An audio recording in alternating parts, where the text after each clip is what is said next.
When Dak Prescott went down, it really felt like the Cowboys season may have ended after 1 week. Dallas lost week 1 and all of a sudden had to rely on an undrafted backup, Cooper Rush. Turns out, this Rush guy ain't too bad. He's the first Cowboys QB to start his career 4-0 and is the only quarterback in NFL history to win his first 4 with a passer rating of 90 or more in each game. It's been very impressive to watch what Cooper Rush has done. And as a Washington fan, it's been pretty brutal to watch, honestly, especially in week 4. We all know the Commanders aren't very good. No fucking shit. But I had hoped that they would at least put up a good fight, but that wasn't the case. Dallas owned that game from start to finish. Rush did everything he was asked of again, and the Cowboys won 25-10. Rush threw for 223 yards and 2 touchdowns, and most importantly, he didn't throw a single pick. CeeDee Lamb did whatever the hell he wanted to the Commanders' defense.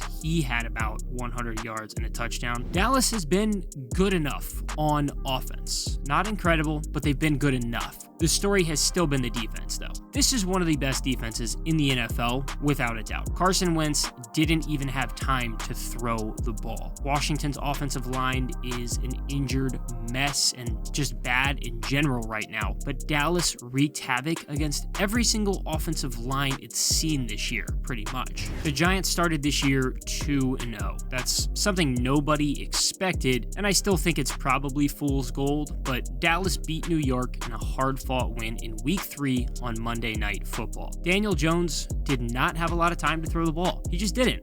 The Cowboys got to him. It felt like every single play. Jones only completed 20 of 37 passes. He had less than 200 yards and he threw a pick. It was rough. Saquon Barkley did kind of gash the Dallas defense, and Antonio Gibson even had some success for Washington, but the pass defense for the Cowboys is really what's the big deal here. Again, Dallas didn't ask Cooper Rush to do much, but he did everything perfect. He had 215 yards and a touchdown, and again, he didn't throw a pick. CeeDee Lamb was still the number 1 guy, 87 yards, 1 touchdown. Dallas really relied on the run game, and it paid off. Ezekiel Elliott was good. He had 73 yards and found the end zone, but Tony Pollard was really the guy to watch. He had less carries than Zeke, but he turned it into 105 yards. Very impressive. Dallas has been expected to struggle, and they found a way though. It wasn't pretty. Dallas only beat New York 23-16, and it came down to the wire, but the Cowboys won. Dallas looked very good against both the Commanders and the Giants, 2 NFC East teams, but I still think that by far the best and most surprising game this year has been against the Bengals. I think really nobody gave the Cowboys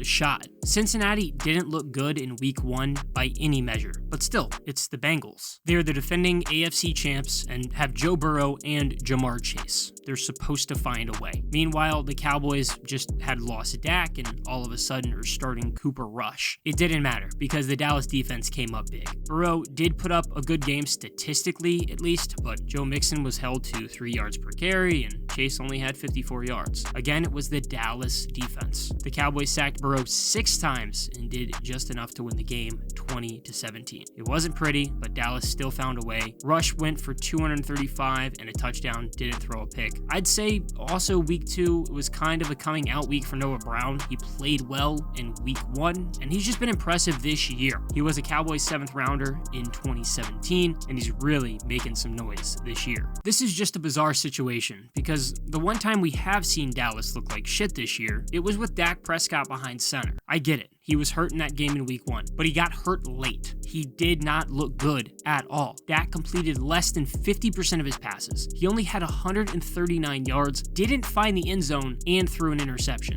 He was not good by any measure. Zeke rushed well, but Dallas was losing, so they had to try to air it out, and it just wasn't doing much. The Bucs stomped Dallas 19-3. And I think the most frustrating thing for the Cowboys was that the defense played pretty well. I mean, for at least what's expected against Tom Brady. They forced a pick off Brady and sacked him twice, but it was such a deflating loss, and it only became so much worse once Dak suffered that thumb injury. You knew it might have been bad, and of course, he ended up needing surgery. It felt like all hope may have been lost for Dallas after just the first week of the season, but that wasn't the case, because enter Cooper Rush. If you would have told me after week 1 that the Dallas Cowboys, who had just gotten absolutely destroyed by Tampa, Tampa and had just lost Dak Prescott to a thumb injury for weeks, that they would be 3-1 after week 4, I would have told you were insane. I did not have any faith in Cooper Rush at all. But clearly, I was wrong. What Rush has done in these 3 weeks has been so damn impressive in every way.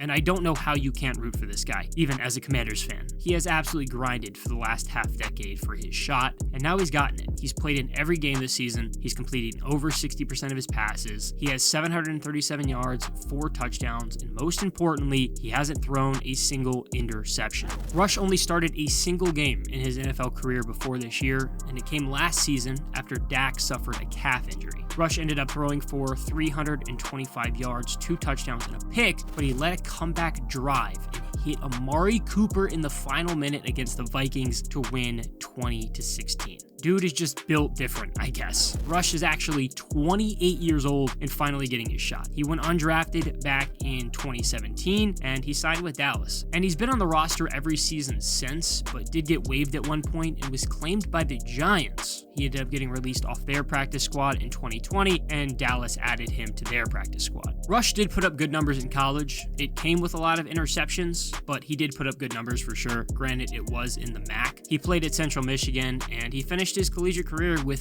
49 straight starts, about 13,000 yards and 90 touchdowns. Luckily for him, he was invited to the NFL Combine, but unlucky for him, he was awful. He put up terrible numbers, and that's one of the many reasons why he didn't get taken. But here he is now, starting for the Dallas Cowboys, and is 4-0 in his career. We all know what this has kind of turned into the NFL media. It's turned into one big question. Once Dak Prescott is healthy, should the Cowboys keep starting Cooper Rush? And that's a bit of a complicated answer. Let's get the obvious out of the way here. The Cowboys have Dak under a 4-year, $160 million contract. Next year, he is a $49.1 million cap hit. That is insane. His base salary is $31 million. It would be a very hard pill to swallow to start some undrafted dude over your quarterback making a shit ton of money. But it is also worth pointing out that Dallas has had some success with undrafted guys. That Tony Romo guy was pretty good. The hype around Cooper Rush is very warranted and very fun. He is easy to root for, and he just has an amazing story. He's exceeded all expectations and been able to win games for the Cowboys when he's had to. But I'm going to be real here. Cooper Rush is not better than Dak Prescott. He is a very impressive player, and it's been a very fun ride, but he is not the answer. Look at the Dallas offense and what Kellen Moore has done. Make things easy for Rush. Don't do anything too crazy, and rely on the run game, because you know that your defense is really good. Maybe it leads to Dallas giving Dak some more time to recover and truly get to 100%. But as much as Jerry Jones may want this to be a quarterback controversy, it's not. Dak Prescott is your starting quarterback, but Cooper Rush is the right guy to hold his place until he's healthy.